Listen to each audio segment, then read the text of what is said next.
Hello, dear students. I hope you all are doing good. I'm Dr. Sindhu from Pharmacology Department. Let's learn about coagulants and anticoagulants today. So, what are coagulants? Coagulants are nothing but the one which stops blood flowing of the blood, and anticoagulants they prevent blood from clotting. So, in generally, drugs are often used in therapeutics to prevent blood coagulation and to arrest blood loss. They do that by acting on various stages of coagulation. What are they? Platelet aggregation, clot or fibrin formation, and then we have fibrinolysis. These are the several steps by which the clot may coagulation of the blood may occur. Okay. Then what is hemostasis? Hemostasis is nothing but a spontaneous arrest of bleeding from damaged blood vessels. This hemostasis, it is an essential mechanism that protects the body from both external and internal injury. Without efficient hemostasis, bleeding from wounds or injuries would lead to shock and perhaps it also leads to death. Uh, if there is no clotting mechanism in our body, what happens? There will be so much of blood loss. Once there is so much of blood loss, there is shock. Shock occurs. After shock, the person will be he will die. So when there is a blood vessel injury, a series of events initiate the clotting process. What is they? The vessel spasm and constricts, which limits the flow of the blood to the injured area. Then later, platelets become sticky, adhering to each other to the damaged vessel. And then aggregation, it is facilitated by adenosine diphosphate, the enzyme thrombin and thromboxane A2. Okay. Then the addition is made possible by the platelet receptor sites, that is a glycoprotein 2B3A and 1 millibranch factor. So let's see, like this is our blood vessel. Okay. So there is injury to the blood vessel. What happens once there is injury to the blood vessel? There will be spasm and constriction. So spasm and constriction, what will happen? They will limit the blood flow. Once that happens, the platelets they become sticky and they adhere each other to the damaged vessel. What is happening? Platelets are getting added to the injury site and they aggregate to form a plug, means they aggregate to form a clot. Once it happens, the aggregation, this is facilitated by the adenosine diphosphate, the enzyme thrombin and thromboxane A2. Okay. Once that is formed, once that this plug is formed, then it is then converted into the insoluble fibrin strands. Okay. These insoluble fibrin strands are formed and they coagulate the blood. These are the basic steps in hemostasis. Okay. Next, when the collagen is exposed at the site of injury, the damaged cells, they initiate a series of complex reactions which are called the coagulation cascade. Okay. So this coagulation cascade occurs when fibrin thread creates meshwork that traps the blood constituents so that they develop into a clot. Okay. How a clot is formed? It is formed with the two different steps. We have two pathways. Coagulation cascade has two pathways, that is intrinsic pathway and extrinsic pathway. Okay, so two separate pathways along with numerous biochemical processes leads to coagulation. The intrinsic pathway is activated in response to injury, whereas the extrinsic pathway is activated when blood leaks out of vessel and enters the tissue spaces. Okay, the two pathways have common steps and the outcome is same. The formation, what happens, the both pathways are different, but once there is a particular point where the both pathways follow a common step to form a fibrin clot. So this is a coagulation pathway. We have intrinsic pathway and extrinsic pathway, right? So intrinsic pathway, it is initiated by injury to a vascular endothelium. This is slow. And extended pathway, it is initiated by external injury. So what happens once the intrinsic pathway it is initiated? The factor 12 it is getting activated into factor 12A. After this factor 12A, then it goes and stimulates 11. Then 11 is getting activated to 11A. And then once the 11A, then it goes to the ninth factor 9. It is getting activated into activated factor 9 in presence of calciums. Okay, and then again this factor 9, it is in platelets, factor 8. It is initiating factor 8 to get converted into the activated factor 8. This activated factor 8 in turn activates factor 10, causing factor 10A. This till here it is intrinsic pathway. Okay, in extrinsic pathway, what happens? The tissue thromboplastin, calcium 2A, I mean 7, factor 7, it is directly activating the factor 10 and converting into 10A. Okay, so till here there are two different pathways. From here it is the common pathway. Okay, so 10A, it is converting factor 5 to 5A, and 5A it is converting the thrombin to prothrombin to thrombin, and then this prothrombin activates the fibrinogen and forms the fibrin. So this fibrin, it helps in forming a clot. So this whole is a common pathway. This is intrinsic pathway, extrinsic pathway, and the common pathway. Okay, I hope it is clear. So near the end of the cascade, a chemical called prothrombin activated or thrombinase is formed. Prothrombin activator, it converts the clotting factor thrombin to enzyme called prothrombin to an enzyme called thrombin. Okay. Then what happens? This prothrombin converts the fibrinogen plasma protein to long strands of fibrin. We have just seen the strands of fibrin, right? In this picture, these are the insoluble fibrins, right? So they are formed by the thrombin. Okay, the thrombin then converts fibrinogen plasma protein to a long strands of fibrin. This fibrin strands provide a framework for the clot. Okay, I hope it is clear till now. So let's go to what are the classification of anticoagulants. Okay, so anticoagulants, we have parenteral anticoagulants and oral anticoagulants. Here, indirect thrombin inhibitors. Indirect thrombin inhibitors, we have heparin, and direct thrombin inhibitors, we have hirudin, bivalirudin, lepirudin, and argatroban.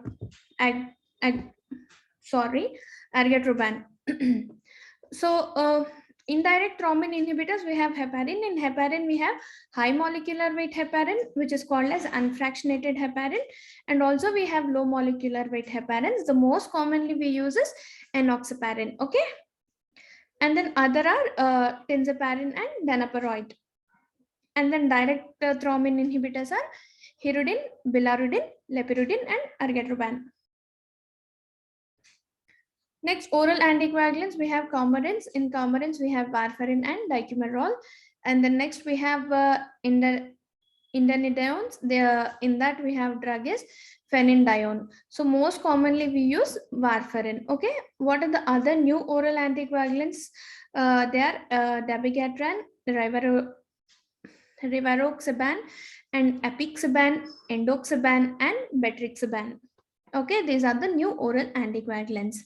So coming to heparin. What is heparin? It is a mixture of straight chain anionic glycosaminoglycan with wide range of molecular weights. It has different molecular weights. Like just now we have seen high molecular weight and the low molecular weight heparins. Okay, that is wide range of molecular weights. So heparin is a strongly acidic because it in presence of sulfate carboxylic acid groups. As heparin has a sulfate group and carboxylic acid group, it is strongly acidic agent. Okay, and commercial heparin, it is extracted from porcine intestinal mucosa and bovine lungs. You just have to remember from where the heparin is extracted. So what are the pharmacokinetics of heparin? Half-life it is 1 to 1.5 hours. Heparin is highly charged, thus it crosses cell membrane very poorly, hence it is given parenterally. Okay. And what is the dose? Bolus 80 units per kg or 5000 units, and maintenance dose 15 units per kg per hour or 700 to 2000 units per day. Okay. If you're taking a low dose, it is given subcutaneous. If you're taking a high molecular weight, it is taken either subcutaneous or IV injection. And heparin is metabolized by liver. Half-life depends upon the dose of the heparin. Coming to the mechanism of action of heparin, it is activated by factor 11, 9A, 10A, and 11A. Once it is activated, when it is activated, it neutralizes. The mechanism of action, when heparin is getting activated, it neutralizes the action of factor 9A, factor 10A, factor 11A, factor 12A, and factor 2A by antithrombin 3. Okay, here the antithrombin 3, it neutralizes the actions of these other factors. Okay, factors 9, 10, 11, 12, and 2. Then what happens? The heparin accelerates the interaction of the active clotting with the 2 antithrombin 3. Once this antithrombin clotting factor complex is formed, the heparin is released by renewed binding to antithrombin. Okay. So once all these factors are released, the antithrombin clotting factor is released and the heparin starts acting. So what is heparin? It does not make you to form clot, right? So what are all these factor 12, 9, 10, 2? They are all clotting factors. So once this heparin action starts, heparins get activated by antithrombin 3. So once when this heparin is activated by antithrombin 3, it makes the factor 9, 10, 11, 12, and 2. These activated factors, their action is stopped by heparin. Okay, thus the heparin makes the blood not to clot. It acts as anti-clotting agent. Okay. So in high molecular weight, what happens? The heparin accelerates inactivation of clotting factors 2A and 10A, whereas in low molecular weight, only 10A factor accelerates inactivation of only 10A factors. Okay. So remember, high molecular weight, it inactivates 2A and 10A, whereas low molecular weight, it accelerates only 10A. Okay. And how do you monitor heparin? This is very much important. Okay, how do you monitor heparin? By activated partial thromboplastin time, APTT. Okay, and what is the normal range of it? It is 25 to 40 seconds. Therapeutic range is 55 to 70 seconds. And 4 to 5 hours after commencing infusion, like when you have to monitor heparin, that is 4 to 6 hours after commencing the infusion, and 4 to 6 hours after changing the dose regimen. That is when you have to monitor heparin. Okay. And coming to low molecular weight heparin, its mechanism is, I have just told you, it inhibits by factor 10A more than factor 2A, whereas high molecular weight, it accelerates through 10A and 2A. Low molecular weight, it accelerates only through, not only through 2A, it accelerates through 10A more than 2A. Okay. And what are the examples of low molecular weight heparin? It is enoxaparin, deltaparin, and tenzaparin. What is the half-life of low molecular weight heparin? It is 3 to 4 times than heparin. Okay, like it is more. It will be around 3 to 4 hours. Okay. And what are the different doses of other low molecular weight heparin? Here we have deltaparin, which is 2,500 to 5,000 units per day, which is given, and whereas enoxaparin you give 30 to 40 mg per day. Tinzaparin, it is 175 units per day. Okay, these are the different drugs and different dosages. So now let's see what are the advantages of low molecular weight heparin over unfractionated or high molecular weight heparin. Low molecular weight heparin, it has better subcutaneous bioavailability when compared to the unfractionated heparin. Okay, the bioavailability of low molecular weight heparin is around 70 to 90% when given subcutaneous, whereas the unfractionated it is 20 to 30%. Then coming to longer or more consistent half-life. The low molecular weight half-life is more. We have just seen, right? So it's when compared to the high molecular weight. So low molecular weight heparin, if you give once daily subcutaneous administration, that is enough. Okay. Since APTT or clotting times are not prolonged in low molecular weight heparin, lab monitoring is also not needed. And lower incidence of hemorrhagic complications are seen with low molecular weight heparin when compared to high molecular or unfractionated heparin. Then next, coming to uses of heparin. Where do you use heparin? It is used or in treatment and prevention of deep vein thrombosis. What is deep vein thrombosis?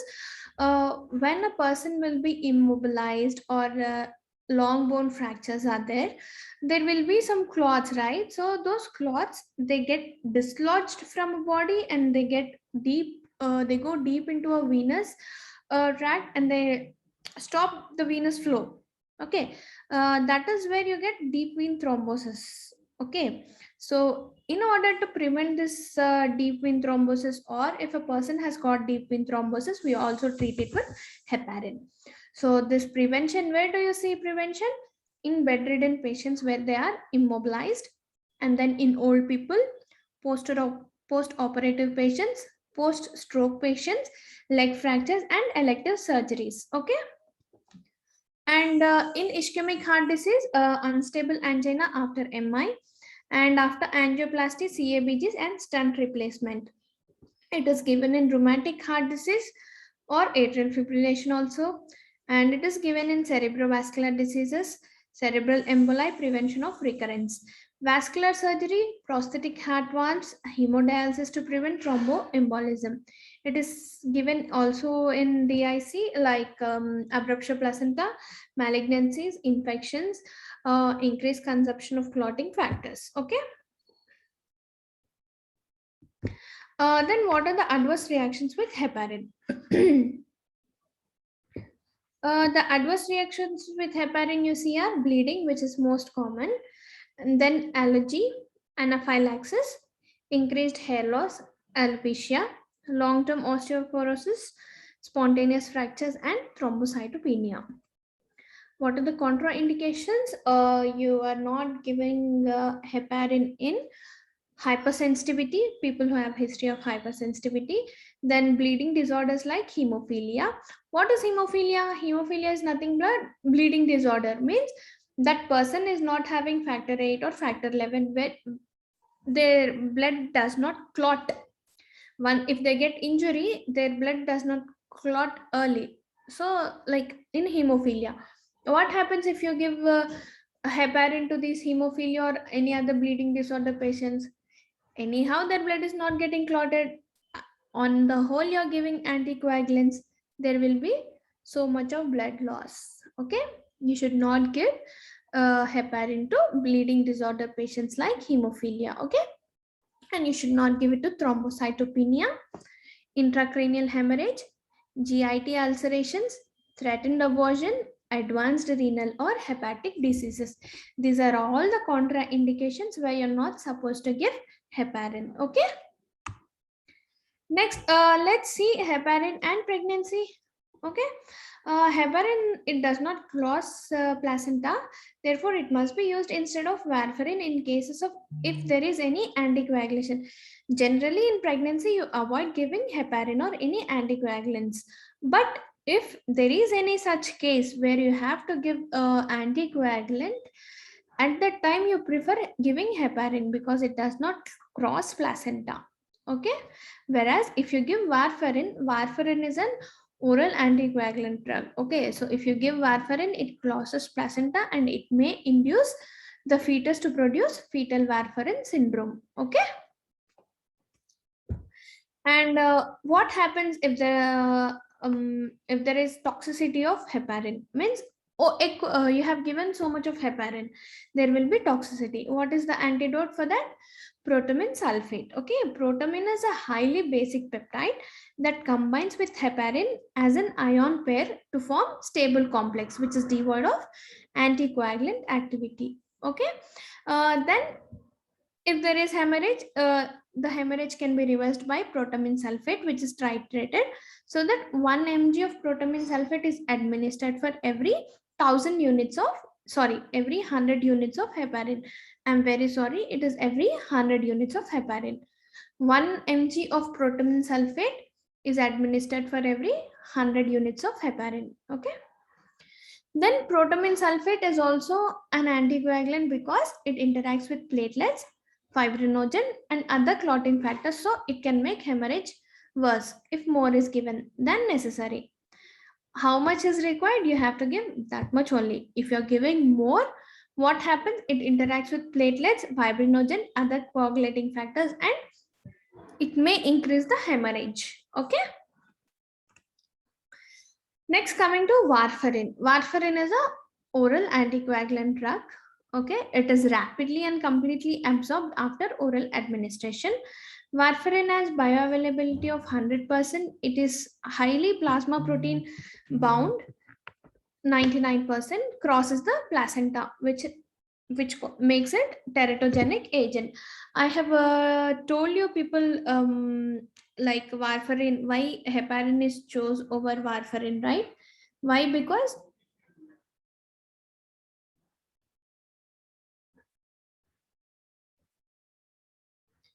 heparin is chose over warfarin because warfarin crosses the plasma membrane, sorry, placental membrane, and it triggers the fetus to form fetal warfarin syndrome. That is why it crosses the placenta. It is called as teratogenic. And then it appears in milk. Variable but slow clearance depends upon the hepatic cytochrome P450. Biotransformation of warfarin is by the liver, either through oxidation and glucuronidation. Half-life of the warfarin is 40 hours. It is dose given as 2 to 15 mg per day, and it is monitored by PT and INR. What are the uses of warfarin? Same like heparin, they are given in post MI, they are given in stroke patients and all. Monitoring is necessary for warfarin as it has low therapeutic index. Prothrombin time is noted, and time taken for blood clot is also noted, compulsory. Patients on heparin are shifted to oral warfarin after 3 to 5 days. If the patient is given in hospital, if the patient is on heparin treatment with heparin, once heparin is stopped, then the patient is shifted to oral warfarin after 3 to 5 days. Okay. And what are the adverse effects of this warfarin? Bleeding. Bleeding is the most common and most serious adverse effect. It causes epistaxis, means bleeding from the nose, hematuria, blood in urine, okay, GIT bleeding, and internal hemorrhages. Then it causes cutaneous necrosis. This is due to decreased activity of protein C. Okay, protein C and protein S, they are found in bones and other tissues that require gamma carboxylations. Okay, and we may also see infections of breast, fatty tissues, intestine, extremities due to venous thrombosis, which is caused by decreased activity of protein C. So these are the few adverse effects of warfarin. And then antidote of warfarin. What is what happens if there is warfarin overdose? You stop warfarin and then you give vitamin K. Vitamin K is called as a coagulant. Okay, it is an antidote for warfarin. And also you can give fresh frozen plasma, prothrombin complex concentrates, and recombinant factor 7A. These can be administered in case of warfarin overdose or toxicity. What are the contraindications of warfarin? Pregnancy, fetal protein in bone and blood are affected. They cause birth defects including abnormal bone formation and bone hypoplasia in pregnancy. Okay, what are the CNS defects in fetus? Fetal hemorrhage, CNS defects, fetal hypoprothrombinemia, and fetal death may occur. Okay, so what are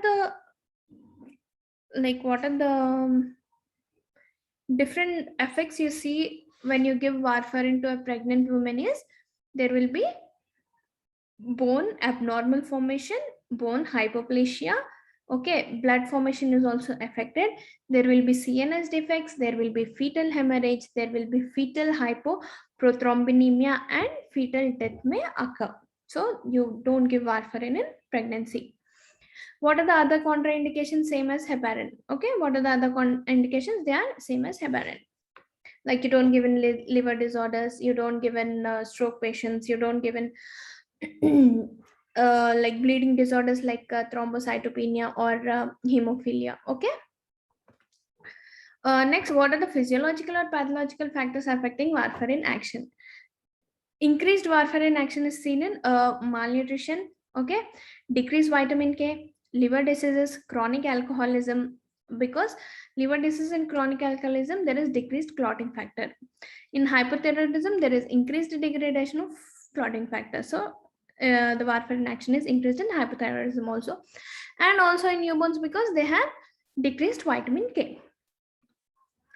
Decreased warfarin action is seen in pregnancy because increased clotting factors are there, nephrotic syndrome, and warfarin resistance. Astra recommendations where you have to use warfarin carefully.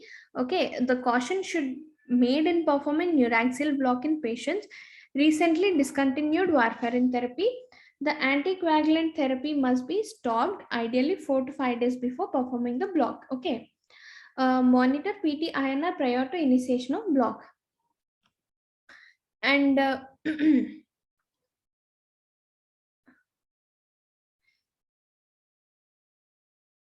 okay, no warfarin is given in combination with drug affecting clotting. Okay, if there are some other drugs also which affect the clotting factor, they are not combined with warfarin.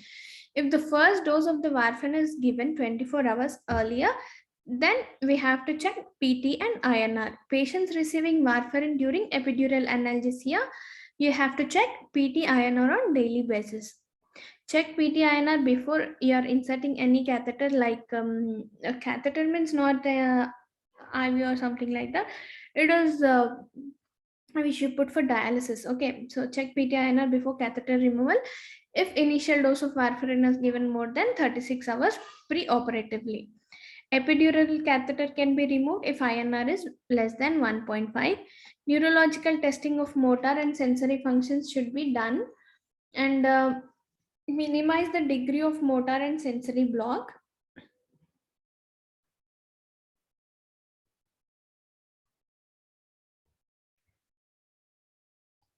Sensory block. And if the INR is more than 3, we have to hold warfarin patients with enhanced drug response.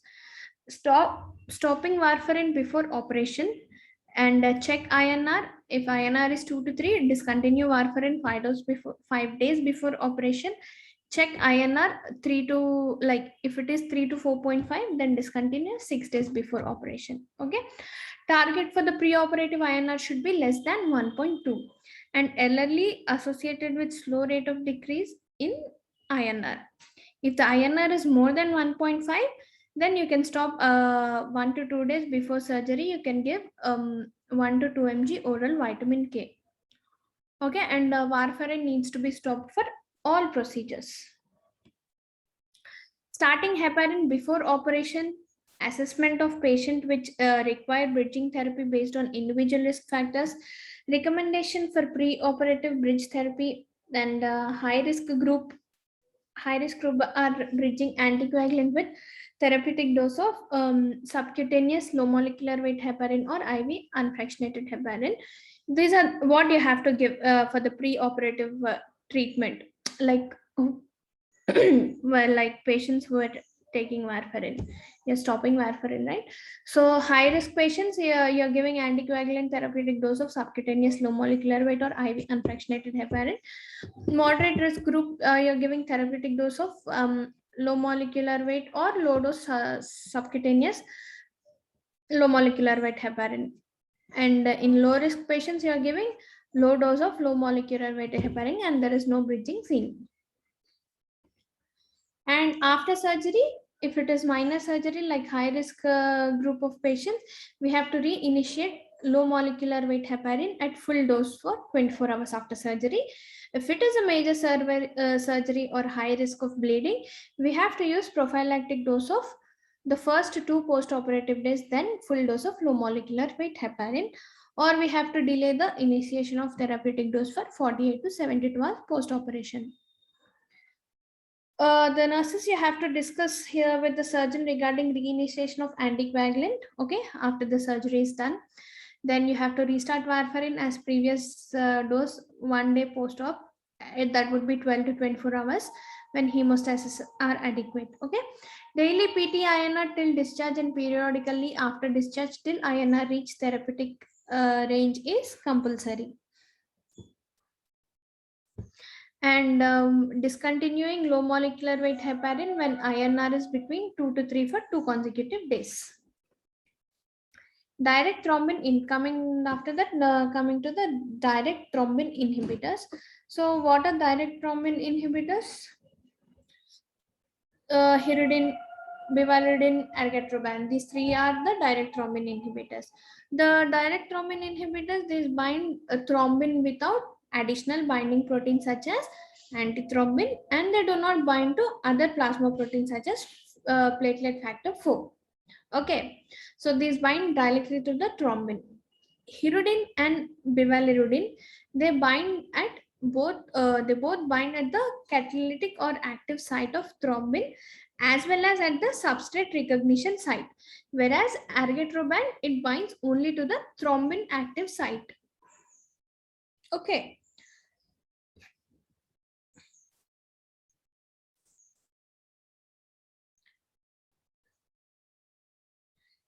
Okay, there's 3. And coming to lepirudine, lepirudine is monitored by APTT, and its action is independent of antithrombin. Use in thrombosis related to heparin-induced thrombocytopenia. There is no antidote if there is any toxicity with the lepirudine. And what are the adverse reactions of the lepirudine? Antibody formation against thrombin. It forms thrombin lepirudine complex. Okay. Next, coming to bivalirudin. Bivalirudin, it inhibits platelet activation. It is used in percutaneous coronary angiography. Sorry. Then next we have argatroban.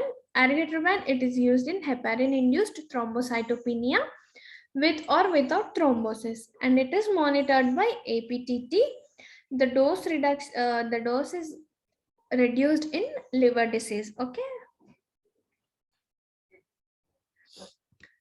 So sorry, what are the nursing implications here? You have to take with oral blood coagulants and anticoagulants. It is first, if a patient comes, they start treatment, you have to obtain a complete health history, including cardiovascular diseases. What cardiovascular diseases? Like hypertension, myocardial ischemia, and heart failure. Okay, these are regarding cardiovascular. And next, regarding peripheral vascular disease, you have to ask if a person has thrombophlebitis, and the respiratory issues like pulmonary embolism. If that person has any pulmonary embolism previously, you have to ask them. And neurologically, including recent head injury or any stroke, you have to ask if he has any stroke or any head injuries. Then hepatic or renal diseases, diabetes, peptic ulcer disease, and hypercholesterolemia. And if a person is alcoholic or women, they are pregnant, you have to ask. And in women, you should also ask about menstrual age, like menstrual, how long their period is their flow is high or low. Okay. And then next, you have to obtain a drug history, including allergies, current prescription, like if there are any drugs which may cause allergy with those drugs. Like few people, they are allergic to paracetamol, few people they are allergic to amoxicillin, like that. So you have to ask if the person has any drug allergies. to any drugs like herbal preparation or alcohol or any other drugs. And we have to be alert to possibly rule out any drug interactions if there are any drug interactions. Then you have to evaluate the appropriate laboratory findings like APTT, PT, INR,